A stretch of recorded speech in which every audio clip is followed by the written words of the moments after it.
इकडे Chhatrapati संभाजीनगरमध्ये made in Pakistan मालाची विक्री करणाऱ्या व्यापाऱ्यांवरती शहर पोलिसांनी मोठी कारवाई केली आहे। सिटी चौक पोलीस ठाण्याच्या हद्दीत चालणाऱ्या या अवैध विक्रीचा पर्दाफाश झालाय।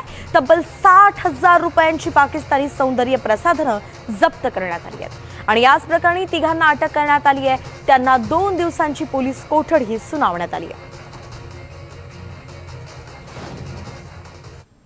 रेड केली असता काल सिटी चौक पोलीस स्टेशनच्या हद्दीमध्ये मेड इन पाकिस्तान लिहिलेले काही ब्युटी प्रोडक्ट विकत असण्याचं निदर्शनास आलं आणि त्याप्रमाणे गुन्हा दाखल केला नाही। ते वेगवेगळे ब्युटी प्रोडक्ट आहे, ग्लोरी नाव आहे, फेस गोल्ड नाव आहे, अशा प्रकारचे विविध झलक ब्युटी क्रीम असे विविध क्रीम आहेत। त्याच्यामध्ये या काही दुकानांमधून काही कॉस्मेटिक्सच्या दुकानामधून ते विकत होतं असं निदर्शनास आलं आणि त्यामध्ये हा गुन्हा होतो त्याप्रमाणे 223 भारतीय न्याय संहिता आणि कलम 1827 ड्रग कॉस्मेटिक्स ॲक्ट याप्रमाणे सुद्धा गुन्हा दाखल करण्यात आलेला आहे आणि ह्या गुन्ह्यामध्ये तपास अधिकारी यांनी 3 आरोपी अटक करण्यात आलेले आहेत। आज त्यांना PCR ला समोर हजर करण्यात येईल।